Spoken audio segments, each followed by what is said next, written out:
Welcome back, everybody, to the commentary of the OCHO. We're in a quarterfinal match with your boy Sparky and my boy Victor. Say hello, Victor. Hello, Victor. We got Robert Benson playing Eldrazi Tron against Brian Rahilly on Boros Energy. Victor, how do you feel about this matchup? Well, for our fans at home who may have been watching the videos from previous this week, Bobby was apparently on a tear against the energy decks in the Swiss. So, the statistical data says maybe I should choose the favorite in Eldrazi Tron, but energy's 40% of the meta for a reason. So, never count it out. Bobby's coming in first seed with the modified play draw rule on the play against the Boros Energy deck. I think he's really favored here. Yeah, I like the matchup a little bit. The Chalice of the Voids are pretty big, especially if you can go turn one Chalice on the play. It's pretty brutal. I mean, even on the draw, the one thing that I wonder overall in the aggregate data is how important not having Kozilek's return is. It looks like Bob's on a mull to 6. He's got 2 lands and a couple spells, along with some amount of talismans to be able to do some turn 4 stuff early. Oh, and the key to victory from the Boros side, Brian has Ragavan turn 1. Exactly the card you want to see for so many different reasons. And again, because there is no return, certainly an interesting situation. Ooh, and a Chalice on 1 from Bobby.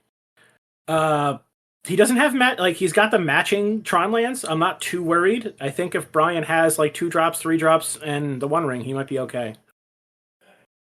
Yeah, you're really hoping that the energy player is going to keep that aggressive hand of Guide of Souls, Cat, and just you're able to shut it off. But pretty brutal exile, unfortunately, for Bobby. Yeah, and a Tron land there is pretty bad. Unfortunately, unlike the days of old. Oh boy. Ooh, baby. We don't like to see that being the Tron player. Blood Moon on turn 2 from Brian. Wow. This very well could be lights out with just riding Ragavan to victory. It does look like Bobby has an answer, though. He has a Thought-Knot Seer and a colorless source with the Talisman. Yeah, the fact that he has to play the Talismans, though, instead of deploying the Thought-Knot on this turn, is going to give Brian some momentum to gain even more advantage. Yeah, but I don't know what Brian's going to do. I don't think he has removal spells with the Chalice on 1. Maybe he could, double Flage, but at some point, ugh. Yeah, he's certainly not out of the woods, and he's not done closing this game out. Blood Moon, unfortunately, in this variation, doesn't just mean that the game is won. So he will have to find some stuff. He has an Ajani in hand. I think that might be step 1. Oh, he's got an Ajani and a Flage? Yeah, some follow-up in the subsequent turns here is going to be pretty brutal. The good part is Ragavan's a red source, so let's say we Flage a cat token. I think you mean a white source from the treasures, correct? So not so much the white source. What I was thinking of is it's a red permanent if you flip the Ajani. Oh, for the Ajani, okay. So he can start pinging down or just doming Robert, which is huge. But I mean, we got hit. It doesn't look good. Goblin Bombardment. I almost said Galvanic Discharge, but we already have that. Ooh, Bombardment would be huge. Yeah, but 2 of the cards we cannot play. I think we're jamming with the cat at least. Yeah, you have to. It's a free blocker. Yeah. I think you jam. I think you attack with Ragavan too because you have a Ragavan in hand. What is the Ragavan in hand going to do with the Chalice on 1 though? Yep, I'm dumb. Got it. Thanks, Vic. No, I just want to make sure that listen. This is how we talk about it. No, you're 100% right. I missed that play, and that's why I'm in the booth and Brian's in the feature match. I know I asked for Bombardment for Brian, but I think a Ring is a perfectly acceptable top deck. I think Ring can also get him there to finding all his dust? No. Oh, it's a Devourer.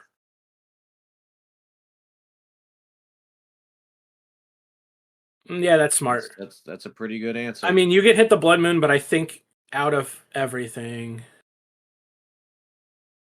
that's there, I think the Ajani's the big threat.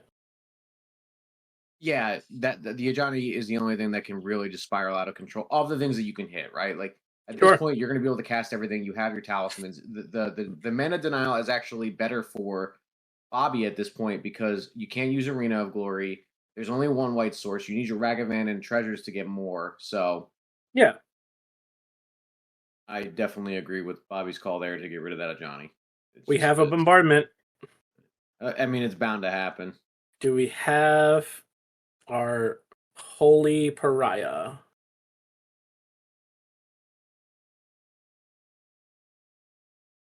Always important to ask your opponent if they have cards in hand.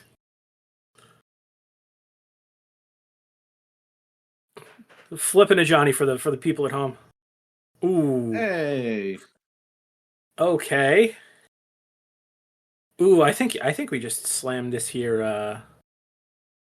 This bombardment. Yeah.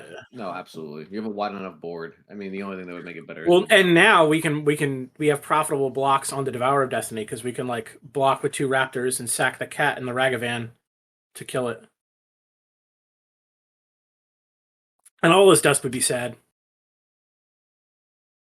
Yeah, but I don't think I think at this point you're not afraid of too much. Sure. A Karn the Great Creator would be pretty rough here, just because shutting off the ring and the ring now becomes Bobby drew a Cavern of Souls. It looks like. Boy, you know, Sparky, I'd like to give a shout out to our production team for the. I think there's a certain upgrade that the viewers at home will definitely appreciate about being able to read these cards. Oh, the visual upgrade. Yes, we for the tournament that we hosted, the OCHO, we got a new camera, so hopefully everybody's enjoying that at home and have been enjoying the content over the last 5 days. Well, last week. We're currently recording on Saturday night, getting you guys ready for the week. This should be dropping on Monday. We assembled the combo.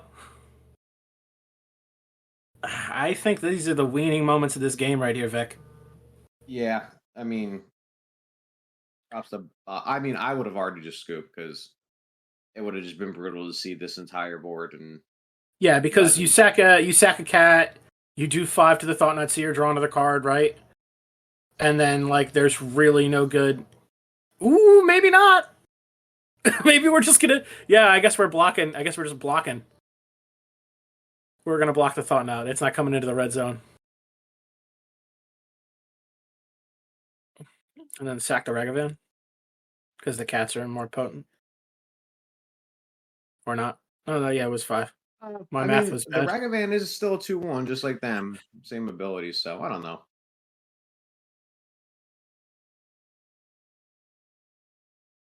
Everybody getting tipsy. 2, 4, 6, 7. Go to 7.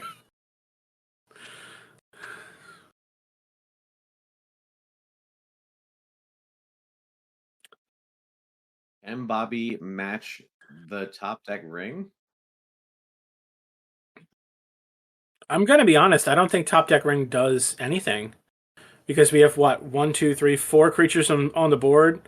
We have a 5th creature, and then we have a 6th creature with playing the Gigantha. I mean, unfortunately, Bobby drew an Eldrazi Temple, so that's the end of that. 2 lands puts him out of that game, which is unfortunate. I do think he put up a good fight there. I think the Chalice definitely stifled a lot of stuff that would have come out of Brian's hand. Possibly the double Ragavans and the Galvanic Discharge that would have targeted the Thought Knot. But, I mean, we got the Blood Moon down early and executed our game plan, so I think that's good. It looks like there's a minor earthquake happening in the hall. Yeah, there might be either an earthquake or tremors. Who knows? Yeah. Got them heavy shuffles. So going into the game, we have the deck list pulled up on the side here. Bobby's looking at Cityscape Leveler, 2 Dismember, Disruptor Flute, Engineered Explosives, Ensnaring Bridge, Haywire Might, Liquid Metal Coating, the One Ring, 3 Stone Brain, Tormod's Crypt, Trinisphere and Walking Ballista, mostly a Karn sideboard, having the Karn the Great Creator in his main deck. I like possibly bringing in the Dismembers along with. Agree with that. I think that's fine, and then like cards to cut. Ugh. I mean, maybe maybe World Breaker, maybe just to keep your everything like more lower to the World ground. Breaker is your only way of, besides actually killing the creatures, it's the only creature that can block activated Profitably. guides. Yeah, I guess that's fair. Not even profitably, but it gives it reach, so at least it's a blocker, because if they just fly over you, that could be a problem, because then your outs are you have to either devour them, all is dust them, or Sure. Lex command. So That's I fair. don't mind the World Breaker. You could get rid of the Ulamog because it's a one of, and it's 10 mana, so sometimes that can be a Maybe little rough. maybe I like cutting the Ulamog in like a Sowing Micah spawn. I'm not sure. So I would, to get full value, I would do something probably like cut the Ulamog and then maybe cut a Chalice, because you only want so many. Yeah, it's not like you're going to Chalice on 2. I mean, if you do, the game's over already. That you've had the Chalice on ability to 2 do can that. be good, because the only thing you have left at that point that you want to cast is your 5 talismans usually. Sure. So you could cut a Chalice, because again you're running Karn, so it's a free swap out. You can just go buy it, yeah. Get it. Which I did a few times when I was playing the list as well. So I don't mind that, just to kind of fully utilize the deck in that regard. But yeah, Dismember is probably the only thing. You don't really want to bring in the Stone Brains, just because the deck's too fast for it to matter by the time you even.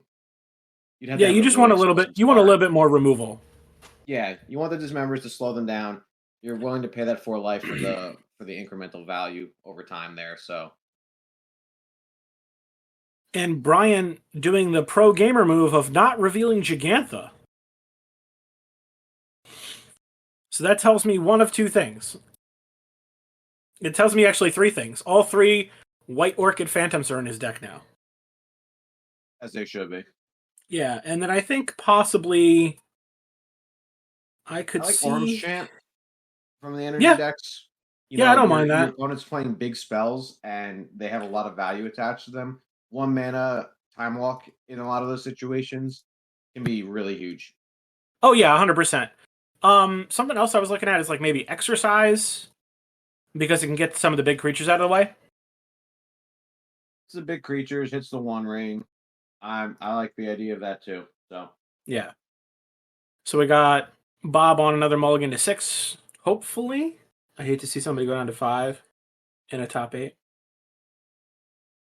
I mean, them's the breaks. Unfortunately, I think you and I have watched enough coverage for where it happens. Yeah, and it just did. I hope. I mean, we're watching this in the future, so I didn't jinx him, but that's rough. I don't believe he had 2 lands in either of those hands. I don't think they were mildly keepable. Fortunately, Tron does have the ability to mulligan aggressively as well, so you only need exactly 3 lands. And they make 7, and this is already looking like to be a much better. I mean, 5 cards alone. Yeah, I think you take 2 of those, and then like the 2 lands, the Chalice, the 1 ring, and like maybe the Talisman. Yeah, I like that. I think that's a suitable 5-card hand. What I will be excited to see is if Brian brought in the Surgical as well to get the value off of Orchid Phantom blowing up the land. Oh, blowing up one of the Tron pieces. Ooh. Would be interesting to see. So yeah, definitely. Maybe we'll find out. No 1-drop. Oh, I think he brought in the Untimely Malfunction to hit the Chalice. Yeah, but here's the thing. Do you Chalice on 1 after your opponent doesn't go 1-drop? So I think I would have played Talisman here because they didn't play a 1-drop. That doesn't mean that their hand isn't rife with 1-drops. It probably just means that like I probably would have taken out the Galvanic Discharges in this matchup because they don't hit enough stuff. Like they don't really do much. Like I think Static Prison's still pretty good, but I'm not. If I don't play a 1-drop, I'm not sure if Chalice on 1 is that good. It's not like it's like a Delver deck where all it's doing is like delving. Like just trying to play 1-drops and like efficient stuff. The only reason I ask is mainly because A, your opponent has already postured that they don't have a 1-drop. B, Yeah, not playing the talisman here means that you couldn't have the ability to play the ring on this turn even if you drew the land. sure. And I kind of like slamming the ring as I early as possible when you can. Yeah, I mean, we wouldn't have gotten it either way because we didn't draw the land. I think hindsight's 2020. I think you just play to possibly getting that out. Um,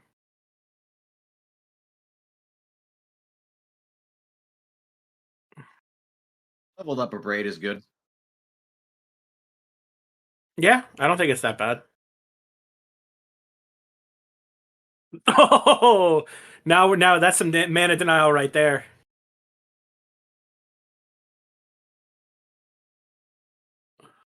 Bobby just needs to hit that other Tron piece. Oof. It looks like Karn the Great Creator, one ring and Sowing Microspawn in his hands. And Brian is just rife with lands and possibly spells to play.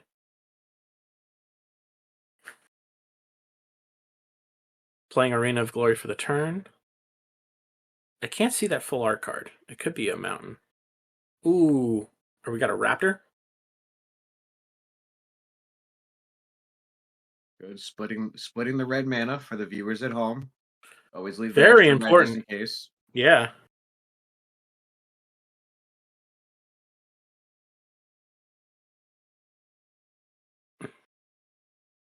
Here's a question for you. I like this. I like this play because now you can flip a ring, or you can flip something huge, right? Well, I was thinking about potentially like, do you cast those cards into the chalice so they go to the graveyard so you can escape Flage later? Yeah, that's fair. You can't even cast them anyway, so yeah. I mean, there's a possibility. Well, you can cast them; they just get countered, but it does fill your graveyard. No, I fully get that. I think that's a definite possibility, but I think with the fact that like you're gonna want to keep this talisman out of play because obviously your opponent's not like hitting land drops and whatnot. I mean you'd be at 4 energy, so I'm not 100% certain. You're coming in for 7 next turn unless you have like another big threat. If you have a Flage, the game's over. Bobby's most likely doing math on if he should hold that labyrinth to hit the 7-drop to then be able to cast a ring next turn. But Yeah. it's tough. I mean, I think you've missed too many lands at this point to not play it. Yeah, I think skipping it's probably not right. Arena doesn't untap.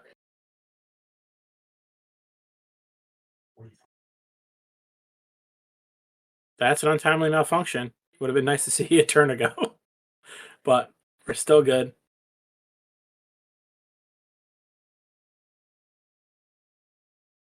Brian's getting in them guts. Put his opponent to 3. This also might be a matchup where you board out some number of flages. He shocks it in. Something's getting played this turn. Oh, okay. Just in case there was a chance for there to be an out. Pretty decent way to seal that. Yeah. There's the tower. Here comes the One Ring.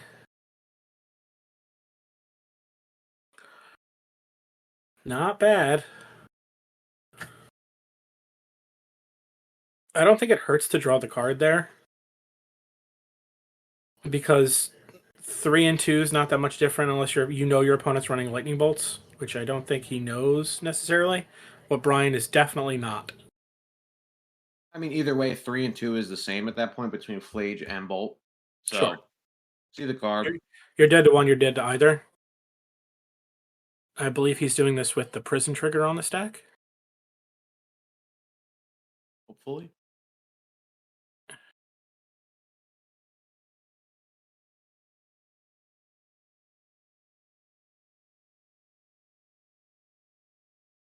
All right. Identified, put on the stack, resolves. Yes. I believe at high level stuff that is a GRV, but we do have a judge on hand at this event to hand those out. So I believe that would have been handed out. We can't buy Giganta here. It's like I'm a frickin' psychic.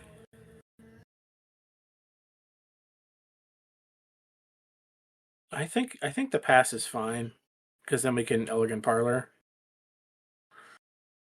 I also just don't think there's enough going on. Really, I know that they say whenever your opponent plays a one ring, your best thing is to develop your board so that way you can punish the ring and have more things to deal with. But We I don't don't. have a mind for that. All his dust would be stellar right here. It would be, but unfortunately with Tron, especially in this the non mono green variant, even though it is it still has some green in it, but not having those Sylvan Scries and those Ancient Stirrings really makes a difference. I'm not sure what we find here.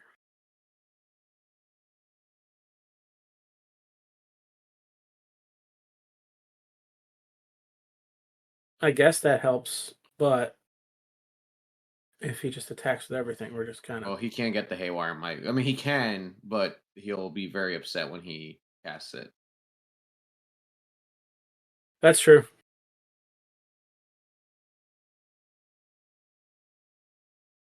Yeah, like he wants the Haywire Might. The only problem is trigger. Always good games from Mr. Benson. Congrats to Brian on taking this one down 2-0 of the quarterfinals, going to the semis. Good games. I mean, again, we see the Boros Menace winning and taking down pretty much anything, but hey, man, until we see some bans or until something happens, this deck's still going to keep chugging along doing its thing. My Christmas starts on December 16th. Well, that's all for us for the quarterfinals. We will see you in the semifinals. Sparky out. Say goodbye, Victor. Goodbye, Victor.